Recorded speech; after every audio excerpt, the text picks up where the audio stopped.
if church is boring to some extent, that's kind of good, ? And I already know that you're hearing this and you're just typing away in the comments like, how dare you say that about my Lord and Savior Jesus Christ? I know, dog. I make these videos preaching his name. What do you think? Here's the point. I've been going to Catholic Mass every Sunday for my entire life. And for most of my life, I have had good priests who preach well. And thank the Lord for that.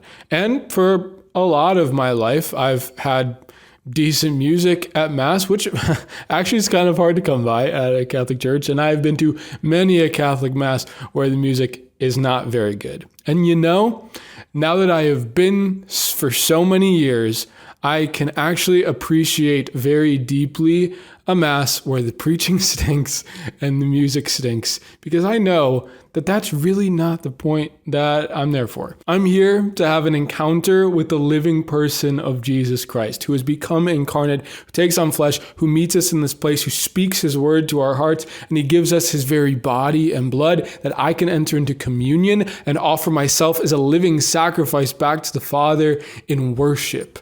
A sacrifice and offering of myself, taking part in the offering of his son Jesus, offering it back to the Father, and entering into communion and experiencing divine life coming to dwell within me. That's what's taking place at Mass. That has nothing to do with the preaching, has nothing to do with the music. Those things just add to the experience of worship, which is offering of myself in union with the Son to the Father to enter into Trinitarian divine life. And that's what we're here for. So therefore, if, say, the wonderful priest that I have at my Catholic parish is assigned to a different parish, then it's okay because the Mass is still the same. Even if the preaching is different, or say if a music person who's really good at music gets assigned to a different, leaves the parish or goes somewhere else and isn't leading music anymore, it's okay because neither of those things were the point. And if Mass now becomes more like boring or less engaging because the preaching is not as good or the music is not as good, it's okay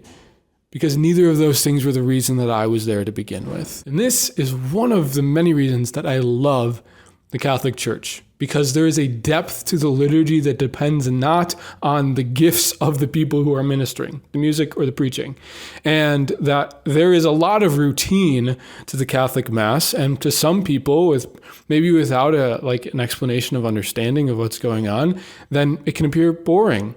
And if all that's accessible to us is the music and the preaching, and the music stinks and the preaching stinks, then yeah, it might just be boring. It's like sitting and standing and kneeling and repeating these repetitive lines that some people know and some people don't. But if those are the things that make it boring, quote unquote, then I'm going to say, like I said at the beginning, that's actually a good thing, because it removes how good church is going to be. It separates it from how good the ministers are, because worship has to do with Jesus Christ.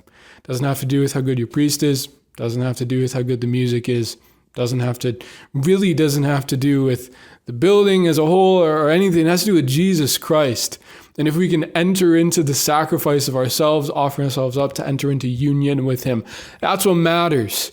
So if everything else always seems the same and it seems rote and monotonous, then okay, that's fine. It doesn't have to excite me every single time. It doesn't have to move me to feel a certain way every single time, because what's true is true, and it's taking place every single time by the orders of the priest who is there. Not by his gifts or his talents, but by his ordination, that he is a priest of Jesus Christ, who is given the words of consecration to make valid this sacrament that we partake in. Not because of his gifts, but because of his ordination. Not because of the talents of the community, but because of the gift of the church, who has bestowed this gift on us that we enter into every single Sunday, and it's always the same. It's ever ancient, but it's ever new. It's beautiful. It changes my life, and it'll change yours, even if you think it's boring.